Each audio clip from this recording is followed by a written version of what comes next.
আমি ঝড়ের কাছে রেখে গেলাম আমার ঠিকানা। আমি কাঁদলাম, বহু হাসলাম, এই জীবন জোয়ারে ভাসলাম। আমি বন্যার কাছে, ঘূর্ণির কাছে রাখলাম নিশানা। ঝড়ের কাছে রেখে গেলাম আমার ঠিকানা। নমস্কার, ইটিভি ভারতে স্বাগত। এই জুন মাসটা অনেকটাই স্পেশাল আমাদের কাছে। একদিকে যেরকম আজ 21 তারিখ ওয়ার্ল্ড মিউজিক ডে, একইভাবে কিছুদিন আগেই আমরা উদযাপন করেছি হেমন্ত কুমার অর্থাৎ হেমন্ত কুমার মুখোপাধ্যায়ের 105তম জন্মবার্ষিকী। বুঝতেই পারছেন, এক গানে গানে একটা অন্যরকম বিষয় আজকে আমরা আলোচনা করতে চলেছি এবং অবশ্যই শুনতে চলেছি। আর আজকে আমাদের সঙ্গে যিনি রয়েছেন তাকে সকলেই চেনেন। তিনি আর কেউ নন, আমাদের সকলের পরিচিত জনপ্রিয় শাকনিক সেন। আপনাকে স্বাগত শাকনিক, এটিভি ভারতে। নমস্কার, অনেক অনেক ধন্যবাদ এই টিভি ভারতকে আমাকে আমন্ত্রণ জানানোর জন্য এই অনলাইনে। মিউজিক নিয়ে কথা বলতে গেলে মিউজিক আমাদের মন ভালো করে দেয়, মানে সবকিছুরই সঙ্গী হচ্ছে মিউজিক। তো হ্যাঁ। সেক্ষেত্রে সার্বিক আজকের আমরা এই আড্ডাটা প্রথমেই শুরু করব অবশ্যই কোনো একটা গান দিয়ে।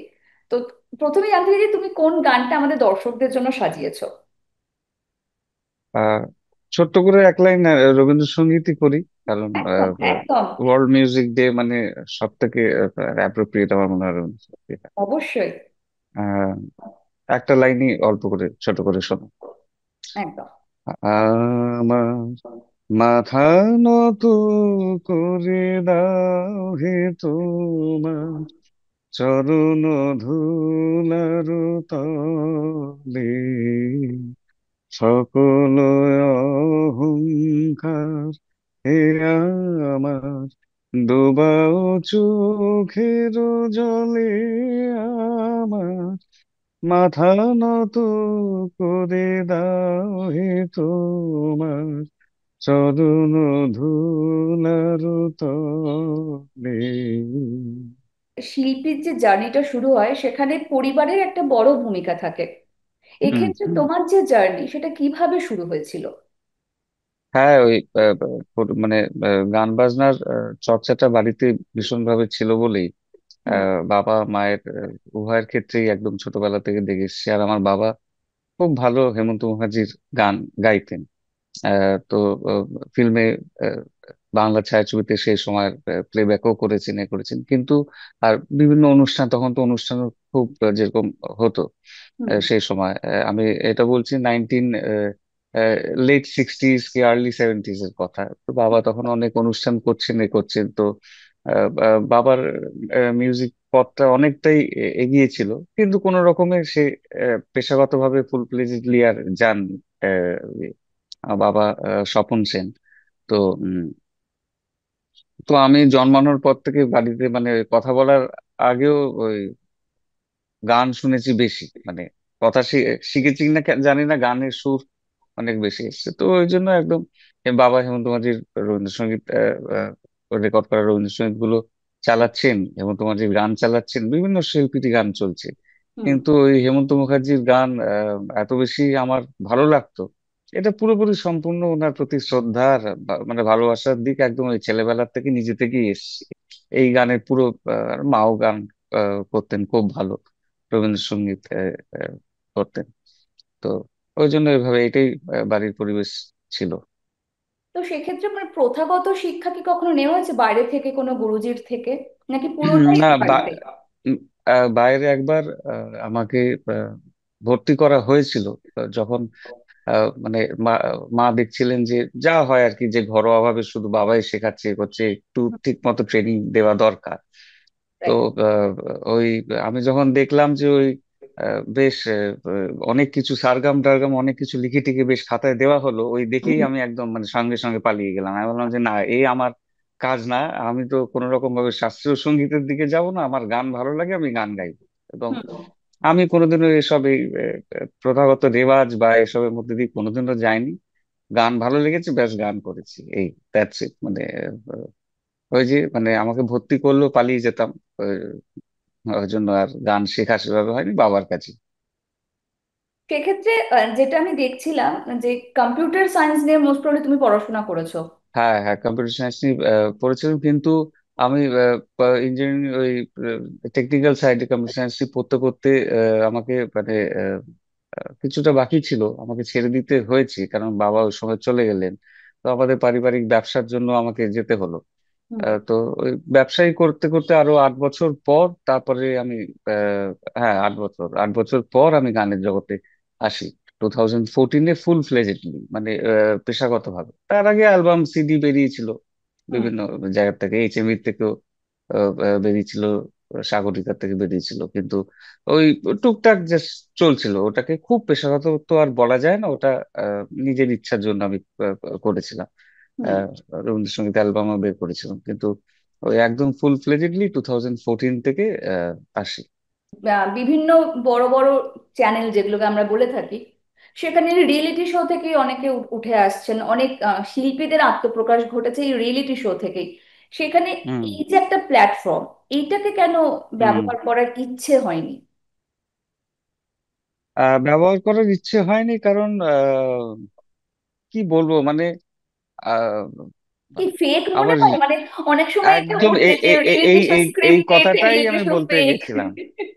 এই কথাটাই বলতে গেছি, একদম এই টার্মটাই আমি বলতে গেছিলাম যে রিয়েলিটি শোকে রিয়েল একেবারেই মনে হয়নি। হ্যাঁ, এটা খুবই মানে ফেক মনে হয়েছে, যে কারণ আমি আমার গান বাজনাটাকে ওভাবে কখনো মানে দেখিনি যে যাব গিয়ে এবার সত্যি কথা বলতে ওখানে 10 জনের গান করতে বলবে, এবং আমি আমার জনার সবসময় গানের ঠিকই করে রেখেছিলাম যে রবীন্দ্রসঙ্গীত, হেমন্ত মুখার্জির গান আমার নিজের গান, ব্যাস। এর বাইরে আমি কোনোদিনও যাব না, কোনোদিনও না। সে মানে আমার একটা টাকাও রোজগার যদি না হয়, না হবে, কিন্তু আমি গানের দিকেই আমি কম্প্রোমাইজ করব না, এবং এই তিনটে সাবজেক্ট নিয়েই থাকবো, এবং তাই হুম। নিয়েই আছি, এবং তাই তাই নিয়েই থাকবো। গুরুর প্রতি শিষ্যের কোন আবেদনটা এই মুহূর্তে আমরা শুনবো? কারণ যেহেতু কিছুদিন আগেই 16ই জুন 105তম হুম। জন্মদিন আমরা উদযাপন করেছি হেমন্ত কুমারের। আকাশ পারে ওই অনেক দূরে, যেমন করে মেঘ যায় গয়ুলি, যেমন করে সে হাওয়ায় ভাসে, ওই তাহার মতো তুমি আমার কাছে কভু আসো না তো। তখনকার বিশেষ করে যে গানগুলো, সেগুলো যে একটা বিভরতা রয়েছে বা একটা যে মাধুর্য রয়েছে, সেটা কিন্তু এখনো মানুষের মনকে ছুঁয়ে যায়। হ্যাঁ হ্যাঁ, কারণ আমাদের আমরা মানে এভলিউশন হতে থাকছে আমাদের, হ্যাঁ, হুম। প্রকৃতি হুম। তো মানে আমাদের বাদে তো আর কারোর এভলিউশন সেভাবে হচ্ছে না, হ্যাঁ, বাদ বাকি সমস্ত প্রাণীরা প্রকৃতি তো একই রয়েছে, হ্যাঁ। তো এই যে গৌরীপ্রসন্ন মজুমদার, পুলক বন্দ্যোপাধ্যায়, মুকুল দত্তের মতো গীতিকাররা, হুম। এরা তো রবীন্দ্রনাথ ঠাকুরের থেকে হাইলি ইনফ্লুয়েন্সড, এবং এরা এত সুন্দরভাবে যে এই গান লিখেছে, এদের পড়লেই তুমি গানগুলোকে যদি শুধু পড়ো কবিতা হিসেবে, দেখবে রবীন্দ্রনাথ ঠাকুরের ইনফ্লুয়েন্স খুব রয়েছে এদের লেখার মধ্যে।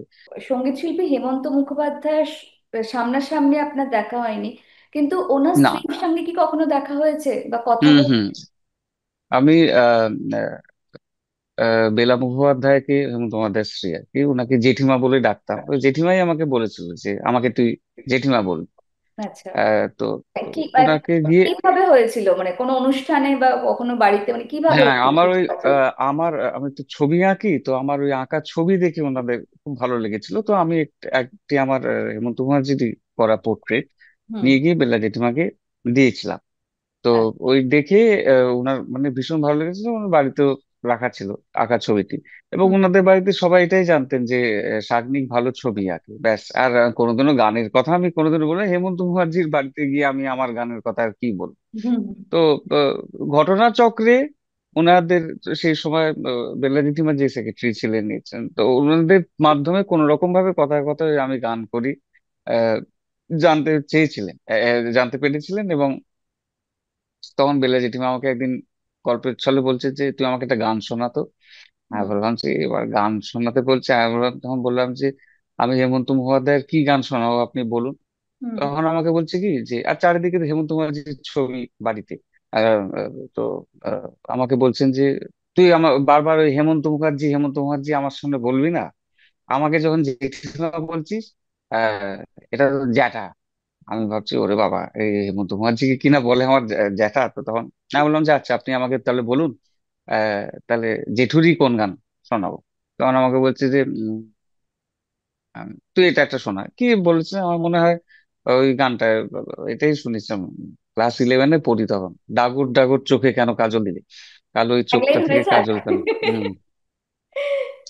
ডাগর ডাগর চোখে কেন কাজল দিলি, অমন ডাগর ডাগর চোখে কেন কাজল দিলি, কালো ওই চোখটা থেকেও কাজল কালো কি, বলো কালো ওই চোখটা থেকেও কাজল কালো কি, দেখা তোর মুখাতে আয়না পেলে, ডাগর ডাগর চোখে কেন কাজল দিলি, অমন ডাগর ডাগর চোখে কেন কাজল দিলি। তো আমি এটা শুনেছিলাম এই গানটি। আমাকে শুনে আমার প্রতিক্রিয়া ছিল একদমই, হ্যাঁ, কি হ্যাঁ, প্রথম প্রতিক্রিয়া? কমেন্টটাই হলো, বাবা তুই তো তোর জেঠুকে আহ, আহ, জলের মধ্যে চিনি দিয়ে শরবতের মতো গুলে একদম ঢক ঢক ঢক ঢক করে পুরো গিলে নিয়েছি। হ্যাঁ, এইটাই ফার্স্ট কথা। আর তারপরে আমাকে বলেছে তোর একটা ক্যাসেট করে আমাকে কিছু গান দিবি। হুম। যেটা যেটা আমার মাথার কাছে যেখানে শুতেন, একটা টেপ রেকর্ডার ছিল। তো আমি ক্যাসেটে করে আমার কয়েকটা গান রেকর্ড করে দিয়েছিলাম। তো যখন গিয়ে চালিয়েছি ক্যাসেটটা, তো টেপ রেকর্ডারটার মধ্যে হেমন্ত মুখার্জির একটা ক্যাসেট লাগানো ছিল অলরেডি। তো আমি গিয়ে ওই ক্যাসেটটাকে বের করে আমার ক্যাসেটটা দিয়ে চালিয়েছি। জেঠিমা একটা গান শুনতে শুনতে কিছুক্ষণ পরে সেক্রেটারি কে বলছি কি, আরে ওর গানটা না, শাগনিকের গানটা চালিয়ে দে। হ্যাঁ, তো তখন ওনার বলছে এটা শাগনিকের গানটাই চলছে। তখন আমার দিকে তাকিয়ে বলছে যে হ্যাঁ। তো ওই আবার ওই এক কথা বলছে, ও সত্যি একদম ঢক ঢক ঢক ঢক করে ওকে একদম গিলে নিয়েছে ভেতর। এইসব মজার মজার কথাগুলো লাগতো, সেগুলো এখন মানে সুন্দর স্মৃতি। এই আর কি। হিন্দির কথা যখন এলো তখন মনিকা ও মাই ডার্লিং, হ্যাঁ, তোমার প্রথম বলিউড ডেবিউ, হ্যাঁ। সেই সেই সুযোগটা কিভাবে এসেছিল? ওটা কিছু না, যে মিউজিক ডিরেক্টর ছিলেন অচিন্ত ঠাক্কর, অচিন জি, তারপরে ডিরেক্টর বাসন বালার অ্যাসিস্ট্যান্ট, ওনারা আমাকে, আমি সকালবেলা ঘুম থেকে উঠে দেখছি ওই ইনস্টাগ্রামের মেসেজে, ফেসবুকের মেসেজে, আমার ওয়েবসাইটে, এখানে সব একই যা একসঙ্গে ওই মেল এসছে যে আমরা একটা ফিল্মের প্লেব্যাকের জন্য আপনার সঙ্গে যোগাযোগ করতে চাই, হুম। ইমিডিয়েটলি প্লিজ যোগাযোগ করুন। হুম। তো আমি যোগাযোগ করলাম, তখন ওনারা বললেন একটা গান আছে রাজকুমার রাওয়ের সিনের ব্যাকগ্রাউন্ডে হবে, ওনার উপর পিকচারাইজ, ছবির নাম টাম তখনও কিছু ওভাবে জানি না। হুম। তো ফিল্ম সিকোয়েন্সটা এই আছে, আহ, আর আপনাকেই প্লেব্যাকটা করতে হবে। বাসন্ত বালা ডিরেক্টর যিনি, উনি বলেছেন যে এটা সাগনিক কি গাইতে হবে, আর আমরা এখানে অন্য কোনো ভয়েস চাই না। হুম। আমি বললাম যে, প্রথমে আমি তখন এই কথা বললাম যে দেখুন যে গানটা আছে, কারণ আমি তার আগে কখনো বলিউডের প্লেব্যাক করিনি। হুম। আমি হিন্দি গানের আর কি, বম্বে। তো তখন আমি বললাম যে এটা কি আমার গলায় মানাবে। তো হুম। তখন বললো যে হ্যাঁ হ্যাঁ, আপনাকে মানাবে বলেই তো আপনাকে আপনার কাছে আসা মানে।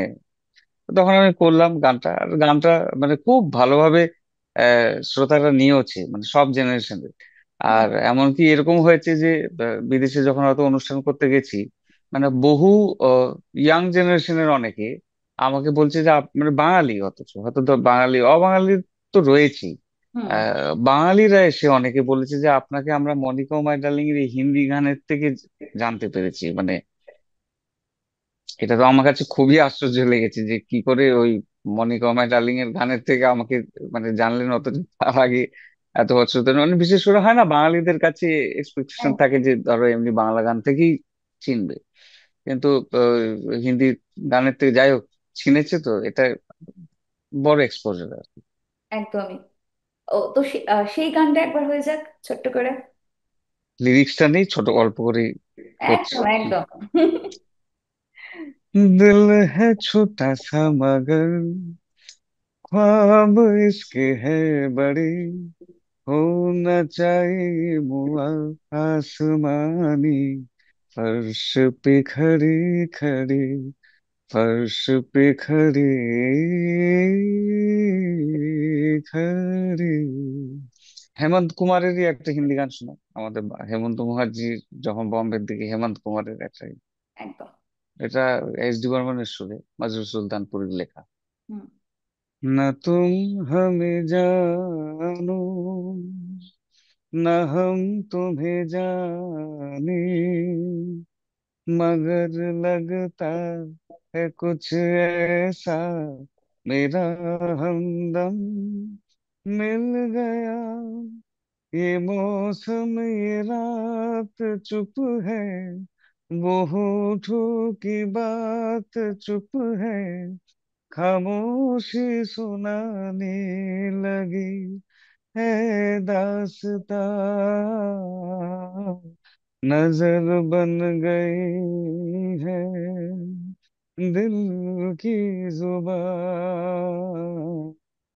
न तुम हमें जानो, न हम तुम्हें जाने, मगर लगता है कुछ ऐसा, मेरा हमदम मिल गया।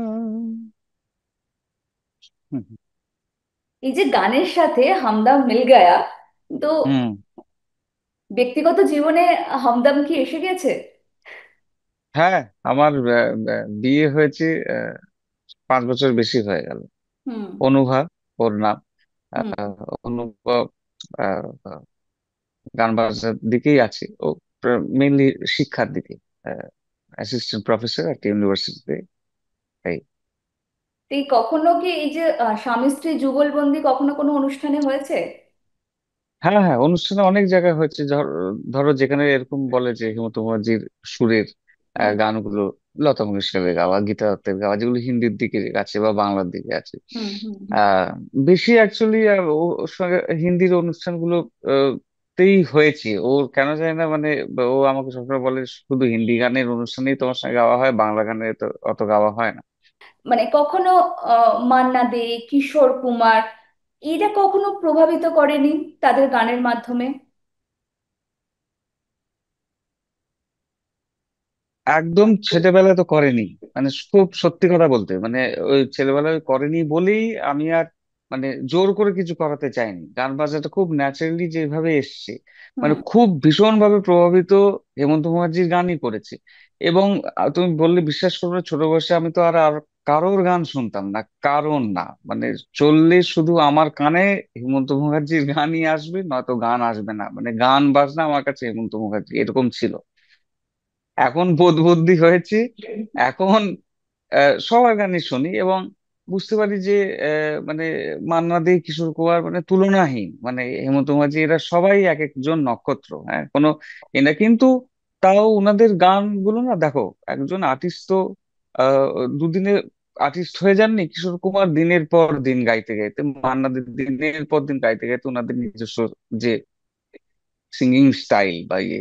তো আমি আমি কিছু হেমন্ত মুখার্জির একটা গান করে দিলাম, মান্নাদের একটা গান করে দিলাম, কিছু অত ইজি নয়। হ্যাঁ, মানে তোমাকে মান্নাদের গান যদি গাইতে হয়, তোমাকে মান্নাদেরকে একদম মানে মনে প্রাণে খুব ভালো মতো বুঝতে হবে, তাকে জানতে হবে, তার A to Z জানতে হবে। মানে অত ইজি নয় এই ব্যাপারটা যে আমি হুম। 5 জনের গান গেয়ে দিলাম, ওইভাবে গান বাজনা হয় না। মানে একটা এটা একটা ডেপথ আছে। তো মানে আহ, তো করলে একটা সাবজেক্ট, মিউজিক এমনিতেই বিরাট ভাস্ট একটা সাবজেক্ট, তার মধ্যে এত কিছু রয়েছে, এত কিছু। তো সেখানে হেমন্ত মুখার্জি ইটসেলফ একটা মানে কি বলবো, মানে মহাসাগরের মতো। একদম। হ্যাঁ। তো তারই মানে এক বিন্দু জল গিলতে পারলাম না। হ্যাঁ, মানে বুঝলাম না তো। সেখানে তো এটা এক একজন এরকম, এক একজন সব আহ, দিকপাল তো, অত ওইভাবে ওই জন্য আমি ইচ্ছা হলো ভালো লাগে নাকি আর কত মান্নাদের গান শুনি, কিশোর কুমারের গান শুনি, মোহাম্মদ রফির গান শুনি, কিন্তু ওই মনে হয় যে না না না, এটা আমার it's not my cup of tea. এই হলো কথা আর কি।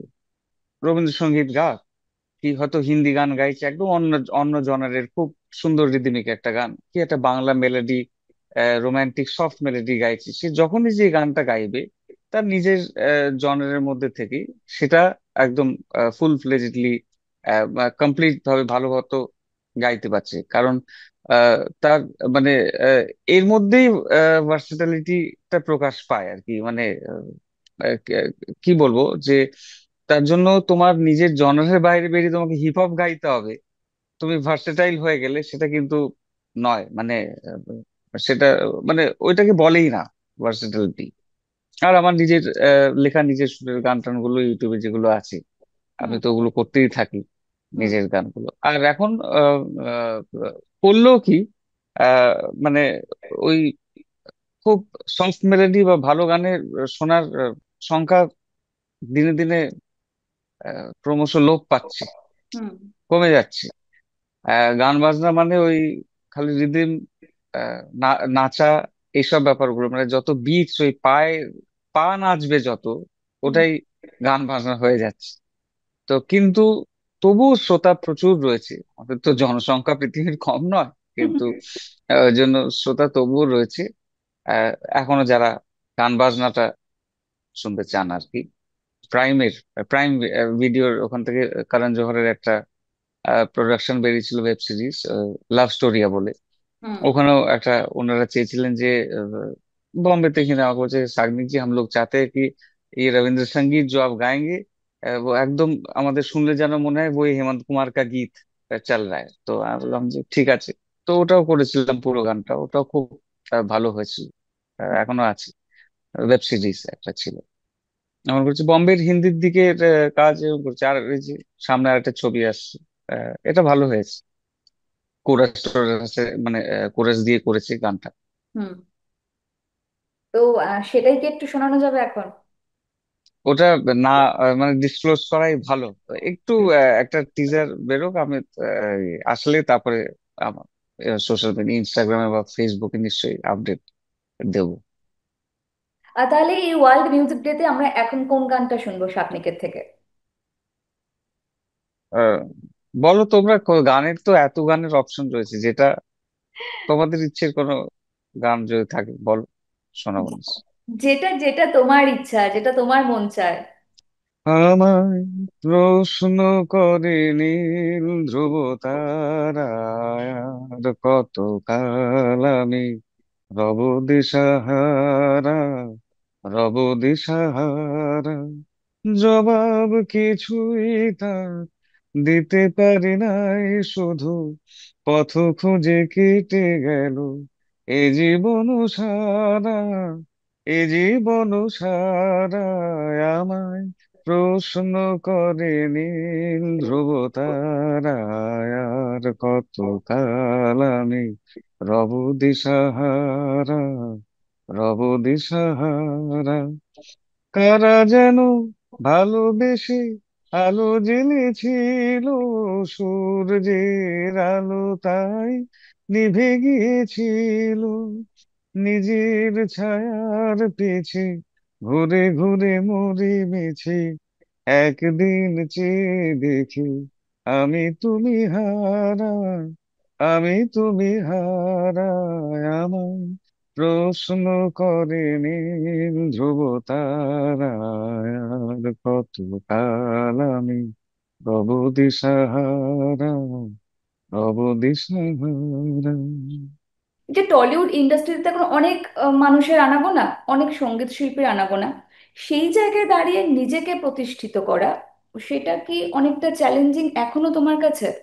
দেখো মানে ইন্ডাস্ট্রি তো প্রস কন সবকিছুর, যে কোনো কাজের ক্ষেত্রে এগুলো আছে। তো আমি এগুলো নিয়ে কখনো মানে মানে মাথায় ঘামাইনি। হ্যাঁ, আমি জানি যে আমি যেটুকুনি পারি বা আহ, আমার মধ্যে শিক্ষা রয়েছে বা ভেতর থেকে আহ, সৃষ্টিকর্তা দিয়েছেন, তো ওইটুকু নিয়েই আমার যেটা বেস্ট, আমার কাজটা করতে থাকা।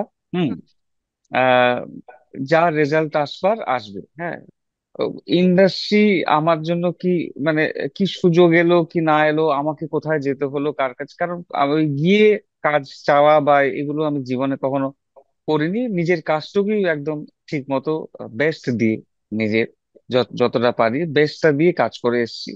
তো হুম। ইন্ডাস্ট্রির বললাম তো, খারাপ ভালো সবকিছু তো সব ব্যাপারে সব ক্ষেত্রেই রয়েছে। তো ওইসব নিয়ে আমি কখনো অত ভাবিনি, এইসব ভাবতে গেলে এর শেষ নেই। 2025-এ দাঁড়িয়ে কত বছর সেই হিসেবে দেখতে গেলে আমরা এগিয়ে এসেছি বলতো না? মানে ধরো তুমি রবে নীরবের মতো একটি গান, হুম বা পুরানো সেই দিনের কথা, এগুলো তো রবীন্দ্রনাথ ঠাকুর 21 বছর বয়স, 35 বছর বয়সে, তো 1800 মানে 19th century, hmm not even 20th century, 1886 কি 90 সালে ইয়ে করা। কিন্তু তুমি রবি নীরবে গানটা শুনলে বা পুরানো সেই দিনের কথা শুনলে তুমি একদম দেখবে 100% রিলেট করতে পারছো। তো ভালো বলেই আছে। তো যেটা ভালো থাকার সেটা সবসময় থাকবে, কোনোদিনও হারাবে না। এমনি 3 মিনিটের কি 2 মিনিটের একটা গানের থেকে শর্টস, 1 মিনিটের বা 45 সেকেন্ডের একটা শর্টস, ফটাফট ওই আমার একটা গান ধরো শুনে নিচ্ছে, আচ্ছা শুনে নিলাম। তুমি একটা দেখবে নিজের ক্ষেত্রেও আগে ওই শর্টসটা খুলে নিয়ে দেখবে যে যত তাড়াতাড়ি দেখা হয়ে যায়। হ্যাঁ, আমি অপশন আরো পেয়ে গেলাম 4-5টা শর্টস দেখে নেওয়া। হুম সময় এত কমে যাচ্ছে, ধৈর্য নেই সবার ক্ষেত্রে। তো হুম বসে একটা গান 2-3 মিনিট ধরে শোনা, এ ব্যাপারটাই নেই। আস্তে আস্তে শর্টস গিয়ে পরে কিছুদিন পরে না 5 সেকেন্ডে দাঁড়ায়। মানে একটা গান শুরু হতে না হতেই মানে তো একটা কথাও পুরো বলার হয় না, তো তুমি রবে ব্যাস গান শেষ। মানে তার ওর বেশিও সময় থাকবে না, কারণ যেভাবে এগোচ্ছে এটাই তো হওয়া উচিত। তো তখন আর তুমি এই জেনারেশন আর ওই জেনারেশন কি আর কোন গান শোনাবে তখন তুমি মানুষকে? ওই জন্য এই বলা খুব মুশকিল। আবার হতে পারে যে পুরো ব্যাপারটাই পাল্টে গেল। হ্যাঁ, যে মানুষ আস্তে আস্তে পুরো ওই আগেকার স্টাইলের মতো আস্তে আস্তে পুরো গানের দিকে শুনতে যাচ্ছেন। তো এটা তো প্রেডিক্ট করাটাই খুব মুশকিল যে মানুষের কিরকম ভালো লাগে। অবশ্যই আমরা অনেকক্ষণ কথা বলে নিয়েছি, তো এবার হ্যাঁ, আপনি কোন গানটা শোনাবে? একটা গান দিয়ে শেষ করব। এত তাড়াতাড়ি শেষ হয়ে যাবে? তাহলে অবশ্যই আমি বলবো দুখানা গান শোনাতে। আচ্ছা, তাহলে দুটো গান, এটা সলিল চৌধুরীর কথায় শুনে। আমি ঝড়ের কাছে রেখে গেলাম আমার ঠিকানা, আমি কাঁদলাম, বহু হাসলাম, এই জীবন জোয়ারে ভাসলাম, আমি বন্যার কাছে ঘূর্ণির কাছে রাখলাম নিশানা, ঝড়ের কাছে রেখে গেলাম আমার ঠিকানা, কখন জানি না সে তুমি আমার জীবনে এসে যেন সঘন শ্রাবণে প্লাবনে দুকুলে ভেসে, শুধু হেসে ভালোবেসে, আমি যত যতনে সাজানো স্বপ্ন হলো সকলে নিমেষে ভগ্ন, আমি দুর্বার স্রোতে ভাসলাম করে অজানায় নিশানা, ঝড়ের কাছে রেখে গেলাম আমার ঠিকানা। আহ লিরিক। আমরা আমরা আসবো, আমরা আসবো লাস্ট গানে, কিন্তু অবশ্যই আমি আমার লাস্ট প্রশ্নটা করতে চাই, সেটা হচ্ছে শাগনিক অবসর সময় বা মন খারাপ হলে কি করে বা কোন গান শুনতে পছন্দ করে? দেখো, গান নিয়ে তো মানে আহ, সারাক্ষণই রয়েছি তো। হুম গান, কিছু না কিছু গানের সুর হুম সব সময় চলতেই থাকে, সব সময় মনে মনে। তো আলাদা করে ধরো অবসর সময় একটা গিয়ে গান শুনলাম বা এ করলাম, এগুলো হয় না। ওই বিভিন্ন ধরনের তোমার ইউটিউবের যে সব ওয়ার্ল্ড নিউজ রিলেটেড ভিডিওস থাকে, এগুলো দেখি। হুম কখনো একটু গেমস খেলার ইচ্ছে হলো, মোবাইলে গেমস খেলি। টিভির সব ওটিটি নানা রকমের সব তো রয়েছে, এই দেখি এইভাবেই সময় কাটে। তো আর এমনি তো তো ধরো এইগুলোরও টাইম পাওয়া মাঝে মাঝেই হয়, কারণ সব সময় এত ট্রাভেলিং হয় হতে থাকে। হুম। তারপরে মানে একটু রেস্ট করতেও ভালো লাগে, এই আর কি।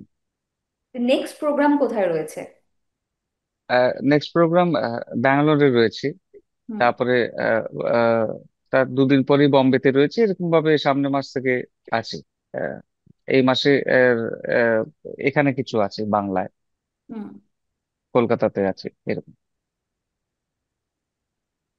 অসংখ্য ধন্যবাদ শাগনিক। আর আমাদের এই অনুষ্ঠানে শেষে কোন গানটা তুমি শোনাতে চাইবে দর্শকদের?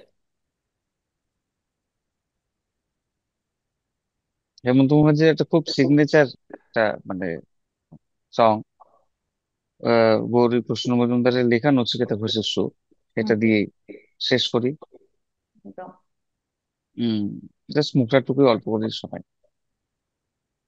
আমার গানে স্বরলিপি লেখা রবে, আমার গানে স্বরলিপি লেখা রবে, পান্থ পাখি কুজন কাকলি ঘিরে, আগামী পৃথিবী কান পেতে তুমি শোনো, আমি যদি আর নাই আসি হেথা ফিরে, তবু আমার গানে স্বরলিপি লেখা রবে। এটুকুই থাক। একদম অসংখ্য ধন্যবাদ শাগনিক, এত সুন্দরভাবে গান শোনানোর জন্য, এত সুন্দরভাবে আমাদের সময় দেওয়ার জন্য। তোমার আগামী খুব খুব খুব ভালো হোক, এবং তোমার যে প্রজেক্টগুলো আসছে সেগুলো সাকসেসফুল হোক, এটাই আমাদের কামনা থাকবে। অসংখ্য না, আমি ধন্যবাদ। আন্তরিকভাবে ইটিভি ভারতকেও আমার অনেক অনেক আন্তরিক ধন্যবাদ দিতে চাই যে এরকম একটা সুন্দর দিনে, ওয়ার্ল্ড মিউজিক ডে তে আমাকে আমন্ত্রণ জানিয়ে, তোমাকে অনেক ধন্যবাদ পারমিতা, যে একটা সুন্দর সময় কথাবার্তার মধ্যে দিয়ে কাটালাম। অনেক অনেক ধন্যবাদ ইটিভি ভারতকে আর তোমাকে। Thank you, thank you so much.